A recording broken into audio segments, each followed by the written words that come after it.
दिल्ली के धौला कुआं के नजदीक BMW कार की टक्कर में गंवाने वाले वित्त मंत्रालय के वरिष्ठ अधिकारी नवजोत सिंह के परिवार के सदस्यों और रिश्तेदारों की मौजूदगी में अंतिम संस्कार किया गया। वहीं पुलिस ने कहा कि मुख्य आरोपी गगनप्रीत के ब्लड सैंपल में अल्कोहल की पुष्टि नहीं हुई है। नवजोत सिंह के पार्थिव शरीर को पहले द्वारका के वेंकटेश्वर अस्पताल ले जाया गया, जहां दुर्घटना में घायल उनकी पत्नी का इलाज किया जा रहा है। परिवार के सदस्यों द्वारा अस्पताल में श्रद्धांजलि देने के बाद पार्थिव शरीर को उनके हरिनगर स्थित आवास पर लाया गया है और बाद में अंतिम संस्कार के लिए ले जाया गया। वहीं इस मामले में अब पुलिस के अनुसार आरोपी गगनप्रीत की मेडिकल जांच रिपोर्ट में इस बात की पुष्टि हुई कि हादसे के दौरान वो शराब के नशे में नहीं थी। अस्पताल से छुट्टी मिलने के बाद उसे सोमवार को गिरफ्तार कर लिया गया और बाद में शहर की एक अदालत ने 2 दिन की न्यायिक हिरासत में भेज दिया। भारतीय न्याय संहिता की धारा 241 यानी तेज गति से गाड़ी चलाना, 125B दूसरों की जान या व्यक्तिगत सुरक्षा को खतरे में डालना, 105 गैर इरादतन हत्या और 238 सबूतों को मिटाने के तहत मामला दर्ज किया गया है।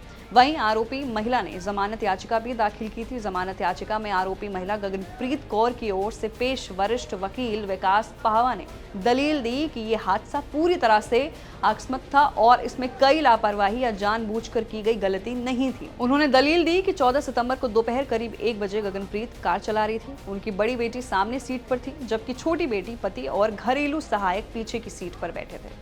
धौला कुआं मेट्रो स्टेशन के पास कार अचानक से अनियंत्रित होकर डिवाइडर से टकराई और हवा में पलटी खा गई। इसी दौरान सामने से आ रही मोटरसाइकिल, जिसमें 2 लोग, घायल महिला व उसका मृतक पति सवार थे, बस से टकरा गई। इस दौरान गगनप्रीत और उनके साथ कार में बैठे अन्य लोग भी घायल हो गए। पाहवा ने दलील दी कि उनकी मुवक्किल ने पूरी प्रक्रिया को पुलिस का सहयोग किया है और हादसे में उन्हें सिर पर चोट लगी है, इसलिए उनकी पुलिस हिरासत में पूछताछ की कोई आवश्यकता नहीं है। पाहवा ने ये भी दलील दी कि महिला को 2 नाबालिग बच्चे हैं और समाज में उनका गहरा जुड़ाव है, इसलिए भागने या सबूतों में छेड़छाड़ करने का कोई खतरा नहीं है। वहीं गगनप्रीत कौर को 15 सितंबर को हत्या के इरादे के बिना गंभीर परिणाम पहुंचाने और अन्य आरोपों में गिरफ्तार कर 2 दिन की न्यायिक हिरासत में भेजा गया था।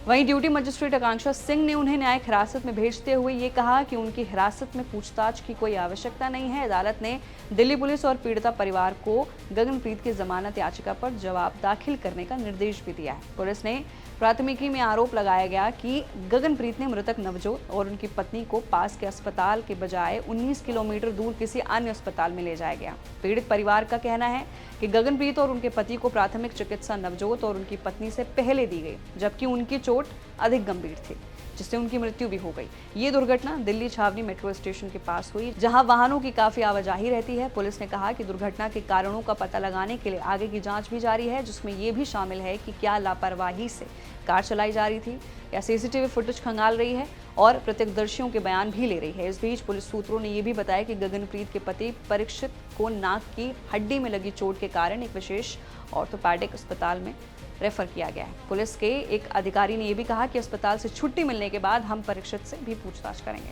तो फिलहाल के लिए BMW कांड को लेकर सबसे बड़ा अपडेट है। मैं थी आपके साथ वंशिका सिंह और आप देख रहे हैं ABP लाइव।